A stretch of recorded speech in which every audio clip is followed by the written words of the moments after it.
The SU Theta Tau engineering fraternity is suspended after a video surfaced of members making offensive comments. Good evening, I'm Connor Federico. And I'm Rebecca Castor. In an announcement today, Chancellor Severud said the university is immediately suspending the co-ed fraternity and that DPS is launching a formal investigation. Hendricks Chapel held an open discussion to talk about the campus community.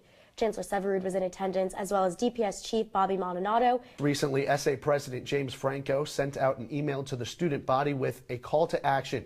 There will be a student-led discussion at 7 o'clock tonight in Hendricks Chapel.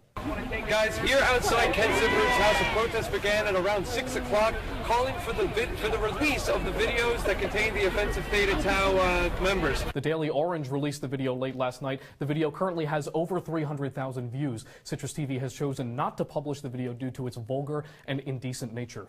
And what they said, in quote, was, "It was revealed that the video was a parody, skit, or roast of the active brothers by a pledge class and not chapter members, hazing, humiliating, or disparaging its pledges," as the university had described to our central offices. The Chancellor Ken Severud just sent an email out with the title "Actions Now Underway," and he said that in the last 36 hours, I've listened to and heard from hundreds of you about our community should best respond. So many of you told me how much you care about this university and what it can be. Starting tomorrow at 8 a.m., students will be organizing a sit-in. Following that portion of the sit-in, they will then mobilize and move towards the quad and ultimately end up at the steps of Hendricks Chapel, where they will then occupy those steps throughout the day. Chancellor Kent Severud showed up within the first half hour of the sit-in to speak with student protesters.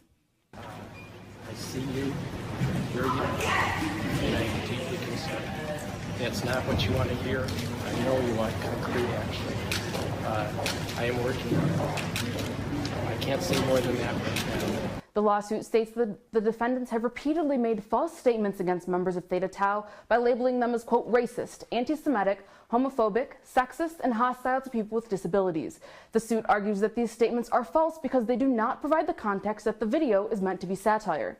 Now, the Recognize Us SU movement is the one that really advocated to have this, and they also demanded that the Chancellor and the Board of Trustees be in attendance tonight. Now, by the end of tonight at 11:59, the Recognize Us SU movement wants to have a concrete plan by the Chancellor and the Board of Trustees with steps forward.